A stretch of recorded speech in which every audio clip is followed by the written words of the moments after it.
നിർമ്മാണത്തിലിരിക്കുന്ന തന്റെ 13 സിനിമകളിൽ 3 മലയാളത്തിലായിരിക്കുമെന്ന് നിർമ്മാതാവ് കണ്ണൻ രവി ദുബായിൽ പറഞ്ഞു.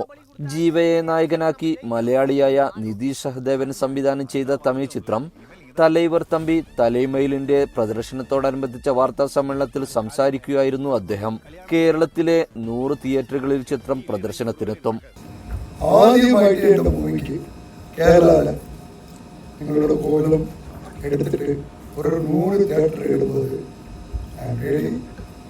I have to say thanks Mr. Rajesh plus Pradeep possibly Mr. Nelson sir. அப்படியே 2 குவார்ட்டர் உள்ள போடுங்க, அப்படியே தண்ணியை வெளியே விடுங்க, ஓகேவா?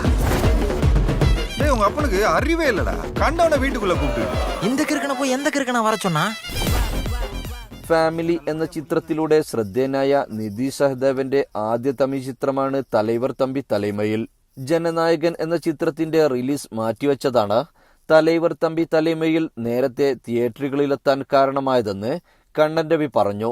നല്ല മൂവിയായിട്ട് കൊടുത്തെങ്കിൽ എന്ത് മൂവിയും ആൾക്കാർ റെഡി, റെഡി ടു സപ്പോർട്ട്. അങ്ങനെ എല്ലാ മൂവിയും തട്ടി കളയത്തില്ല. നിങ്ങൾക്ക് പ്രൊമോട്ട് ചെയ്തത് കൊണ്ടാണ് നല്ല മൂവിയൊക്കെ കിട്ടുന്നത്. When you write it the negative, then it will become positive. Jeevan news Dubai.